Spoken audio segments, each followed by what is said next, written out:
Hello everyone. First of all, look at this matcha latte I just made. I tested out a new way of making matcha with room temperature water first and then hot water. I have quite a lot of exciting things to show you guys and talk about with you guys, so let's get straight into it.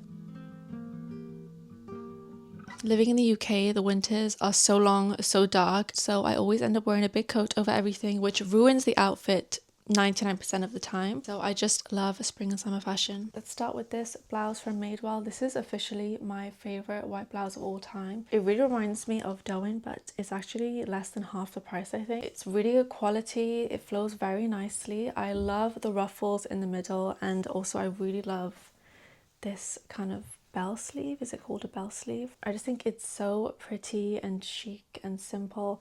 I really wanted a white blouse that I could just throw on with my Levi's and ballet flats. I really love Parisian inspired, simple, chic, elegant pieces. I love a minimal look, but one that's interesting and classic. Next is this bag from Freya NYC. You guys, this bag is beautiful. This is the Christie bag, the mini Christie bag, and it opens like this, so it's like a magnetic opening. I wanted a light colored bag for spring summer because all of my bags are either dark brown or black. I also love how they do not have any hardware on their bags. I don't know, I'm just not a big fan of gold or silver hardware on bags or any hardware. I love how the logo is engraved. Okay, my third fashion favorite is actually what I'm wearing right now. These are my favorite pajamas. I've already worn them so many times during my vlogs. One thing about me is I love pajamas. I'm such a homebody, so I am at home most of the time. I work from home as well. So pajamas have kind of become my uniform. I love finding new pajama brands, really pretty pajamas, but also really comfortable ones because I need to be comfortable. They're really classic looking. They feel kind of vintagey, kind of like a European vintage vibe. They're 100% cotton. It's just really comfortable and really pretty at the same time. Also, let me know if you'd like any pajama recommendations because I have an extensive list and I love talking about pajamas. I love recommending pajamas. This is my favorite match powder of all time. I have tried over 30, maybe 40 match powders. I'm not even joking. I wrote every single match powder that I've tried in my notes app, and this is number one for me. This is Sayaka Matcha by Ippodo Tea. Ippodo has the best matcha powder. You could get any matcha powder from them and it will still be really good. And I actually used it for this latte right here. Very creamy, it's kind of nutty, really smooth. It goes really well with milk. It definitely has that umami matcha flavor, but it's not overpowering and it's definitely not too mild because I cannot stand a milky matcha. Another drink I've been loving for this really hot weather is an Earl Grey basil lemon iced tea. It's literally the most refreshing iced tea I've ever had, and to be honest, I just love Earl Grey anything. I've made Earl Grey Madeleines, I've made Earl Grey cake, I've made Earl Grey matcha. Also, I recently made a chocolate olive oil cake. Guys, I am not usually a chocolate cake lover, but when I tell you this is one of the best cakes I've ever had. So tender and moist. It wasn't too sweet. Well, I reduced the sugar. I personally think that olive oil cakes are superior to butter cake. I'm going to link the recipe down below so you can try it for yourself. It's so worth it.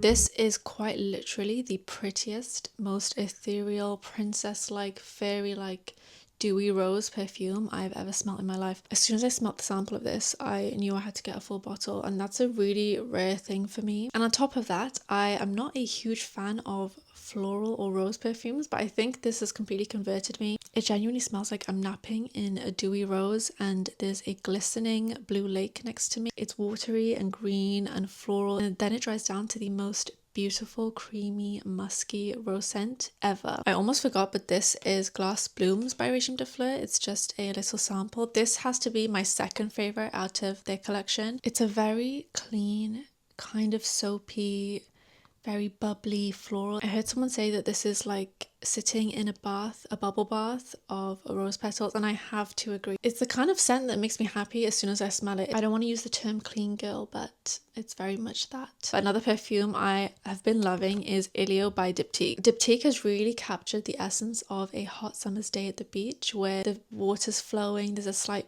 breeze, the air is kind of salty. I've honestly never smelled any other perfume that captures the essence of a summer day so well. I really don't know how they did it, but I really love it.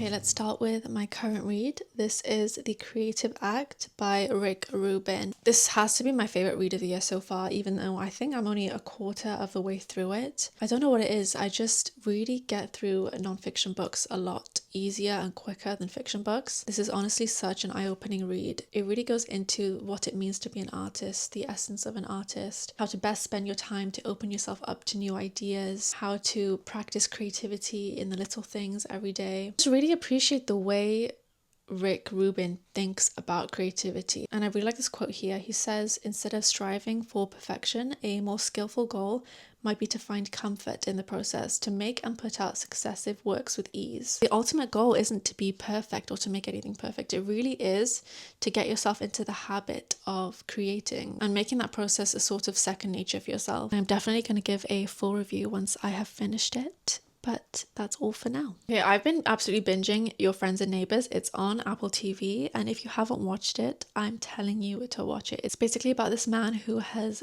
worked his way up during his youth in a corporate finance firm, but fast forward, he's a divorcee now and he actually loses his job. So just to keep up appearances in his wealthy neighborhood, he ends up breaking into his neighbors' homes to steal things like watches, paintings, anything just to keep up appearances with his community. And it's just a very fun show. I don't know, there's just something about shows that portray the corrupt elite. It's just very interesting and enticing to me. Okay, let's talk about Substack now. I love Substack. A really good way to avoid doom scrolling has been to read Substack articles. I really enjoyed this one. It's called The Myth of the Magical 20s. It basically goes into how we were kind of sold this lie about our 20s. She says here, the idea that you need to find your passion is a myth. Clarity is usually a byproduct of trying things, not a prerequisite. Throughout my 20s, I've kind of been understanding that this is not the era of having everything figured out, as everyone says. It's the era of trying new things, trying a lot of different things. So I've really loved reading Substack articles, but on the flip side of that, I really enjoyed writing as well. I wouldn't call myself a writer. I just one day decided I want to write on Substack. Okay, moving on to my summer wish list. The one thing I really want is the perfect fruity, fresh summer scent. I kind of just really want to smell like a juicy white peach or just any kind of juicy fruit that doesn't lean too gourmand or too sweet. Floor is a brand I found recently and their basics are absolutely beautiful. I think I actually found them on Pinterest. Their 3/4 sleeve top is on the top of my list. I just think it's so important to invest in really good basics because they can be worn with anything, and that's the kind of wardrobe I strive for, you know, being able to mix and match so many different things and they all go together. Oh, also a night dress. I really want a really pretty night dress. These are a few I've been seeing on Pinterest. This is the kind of vibe I'm going for. If this was a dress, this would be really perfect, and I will definitely report back when I order a few. But let me know if you guys have any recommendations for night dresses like this. Another thing on my wish list has to be a refillable journal. I always keep my notes and my to-do list on my notes app right here on my phone, but I think it would be really nice to just kind of have an analog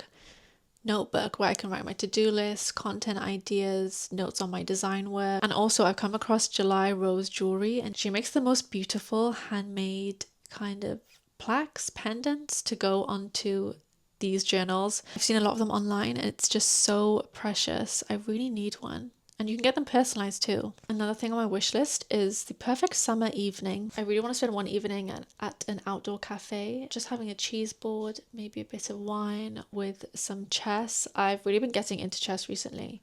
Maybe that should have been one of my favorites. So chess definitely has to be part of the perfect evening for me. And I think this evening would definitely consist of no phones, no social media. That is all for my June favorites and my summer wish list. I hope you all have a lovely day or night, and I will speak to you very soon.